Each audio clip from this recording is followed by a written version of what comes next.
Okay,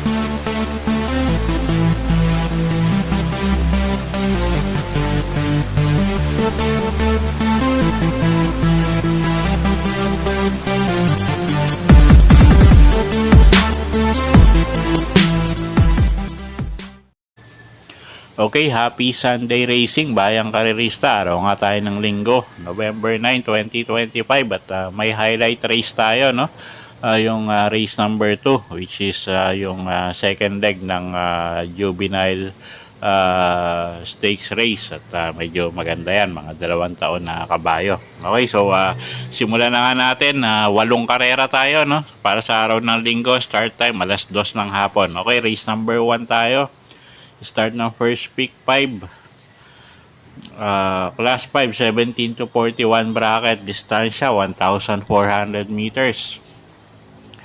Okay, first choice natin dito, yung numero 4 na rin, si Doña Chichay. JD Huco yung re-renta dyan, galing sa isang impresibong panalo. At sana nga magpanalo ulit si Kabayo, no? At masyado na rin siyang mababa dito. Okay, first choice natin yan, numero 4, Doña Chichay. Second choice natin, yung kalahok numero 5 na si Laguna de Bay. Jigger paano naman yung sasakay dyan. Siya yung nakikita kong pwedeng magbigay ng laban sa numero 4. Okay, so sa race number 1, first choice nga natin, kalahok numero 4, Doña Chichay. Second choice, kalahok numero 5, Laguna de Bay. Okay, race 2 tayo. Start ng winner take all. So, ito na yung second leg ng juvenile stakes race. Distansya, 1,400 meters. Mga 2 taon kabayo. So, first choice natin, tingin natin medyo lamang, no? Yung kalahok numero 4 na si Brown Tiger. Pati Dilemma from the Avalos stable at napakaganda nga ng linyada nitong kabayong to. So, tingin natin medyo lamang yan. Pero syempre, kukuha tayo second choice, no? Mga baguhang kabayo to, so anything can happen. Second choice natin yung couple entry numero 2 na si King of War at Lady Outlaw. Si Lady Outlaw medyo magaganda ipinapakita lately, so tingin ko may chamba, no? So second choice natin yan. Okay, so sa race 2, first choice numero 4, Brown Tiger. Second choice, couple entry numero 2, King of War at Lady Outlaw. Okay, race 3 tayo. Start ng pick 6, class 4. 42 to 56 bracket. Distansya, 1,400 meters. Anybody's race. First choice natin dito, kalahok numero 7, Batang Kangkalu. Alison Pabilik yung re-renta dyan. At isang diremating kabayo. Gamay naman ni Alison Pabilik to. So, tingin ko walang magiging problema. Second choice natin, yung kalahok numero 9 na si Guerrero Warriors. Jeff Sarate yung re-renta dyan. Binalik kay Sarate yung renda. At medyo maganda rin yung post position niya. At siya nga yung second choice natin. At third choice, kalahok numero 1 na si Straight Shooter. Dan Camanyero naman yung sasakay dyan. Okay, so sa race 3, first choice, numero 7, Batang Kangkalu. Second choice, kalahok numero 9, Guerrero Warriors. At third choice nga natin, yung kalahok numero 1 na si Straight Shooter. Okay, race 4 tayo. Start ng second pick 5. Class 4, 42 to 56 bracket. Distansya, 1,400 meters. Okay, first choice natin dito, yung couple entering numero 1 na si Beautiful Liana. At para sa masa, si Beautiful Liana medyo galing sa bakasyon to, no? Pero mas mabibigat yung nakakalaban nito bago binakasyon. So sila yung first choice natin. Second choice, kalahok numero 2 na rin na si Trump Peter. Gagabayan niya ni Pabs Cabalejo. At third choice natin dito, yung kalahok numero 5 na si Goddess Soteria. J.A. Pastoral naman yung re-renta dyan. Ito yung tingin kong pwede magdala ng marcha dito, no? Kung sakaling hindi una yung Beautiful Liana.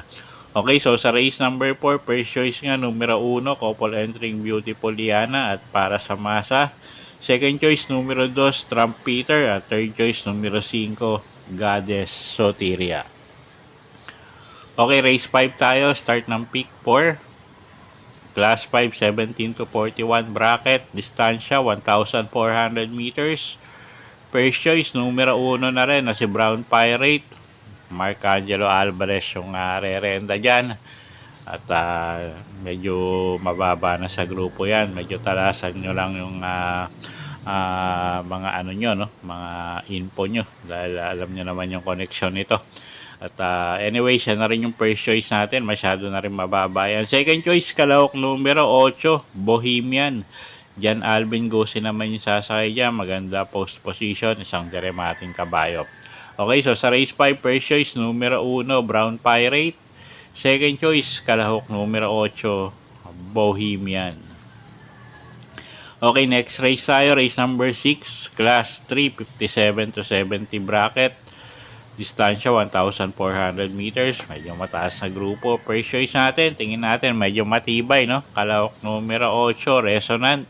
Jeff Sarate, pwedeng paninggel. At alam naman natin yung huling nilabanan nito. So, ako, single ko na nga to. Kalahok numero 8, Resonant. Kung walang aberya, tingin ko kayang-kaya. Kung gusto nyo pang protection, pwede yung kalahok numero 4 na si Hey Jojo. Magandang pangdehado yan, no? Lalo na sa mga exotic. Gagabay niya ni Jan Alvin Gose. Okay, so sa race 6, single ko na yan, numero 8, Resonant. Kung gusto nyo pang protection, pwede yung kalahok numero 4, Hey Jojo, pangdehado sa mga exotic. Okay, next race tayo, race number 7. Class 5, 17 to 41 bracket. Distansya, 1,400 meters. Okay, magulong karera to, no? At although medyo tingin natin, medyo angat yung numero 7. Pero medyo erratic pa kasi yung takbo nito galing sa bakasyon. Anyway, first choice na rin natin yan. Numero 7, Bada Bing, CL at Bincola. Pag tumakbo ng maayos, tingin ko malaki panalo. Second choice natin, yung kalahok numero 2 na si Amor My Love. Gagabayan naman yan ni RC Tabor. At medyo mababa na rin sa grupo yan. Although wala masyadong pinapakita lately, pero pa-improve ulit yung mga performances niyan. At third choice natin dito, pangdehado, kalahok numero 5, Wallop. Gagabayan naman yan ni Lester F. De Jesus. Okay, so sa race 7, first choice, numero 7, Bada Bing. Second choice, numero 2, Amor My Love. At third choice, numero 5, Wallop. Okay, race 8 tayo. Last and final race for the day. Class 5, 17 to 41 bracket. Distansya, 1,400 meters. Okay, first choice natin, kalahok numero 3, Gable. Pabs Cabalejo yung re-renda dyan. Isang diremating kabayo, wag lang sana masyadong maiwan ng malayo, no? At medyo naiiwan kasi sa largahan to, so namamartida, so wag masyado sanang maiwan. Pero malaki panalo niya, numero 3, Gable. Second choice, kalahok numero 6, Nalibunan. RD Raquel yung re-renta dyan. Pag binigyan ng importansya ng connection niya, tingin ko malaki rin panalo niyan. At medyo mababa na rin sa grupo yan. At pwedeng pangsama, pangdehado, kalahok numero 12, Margo. RJC Tabor yung re-renta dyan. At kalahok numero 2, Amaranth. Gagabayan ni Jeff Sarate. Okay, so sa race 8, first choice nga numero 3, Gable. Second choice, kalahok numero 6, Nalibunan. At pwedeng pangsama, mga dehadong numero 12, Margo. At kalahok numero 2, Amaranth. Okay, so yun po yung mga giya natin para sa araw ng Linggo, November 9, 2025. Sana po yung makatulong sa pagpili nyo ng mga gagabayang pili nyo ng mga tatayaang kabayo. Inulit ko po, kayo pa rin po masusunod kung saan nyo itataya yung pinagpaguran yung pera. Good luck po. Happy Sunday racing, bayang karerista.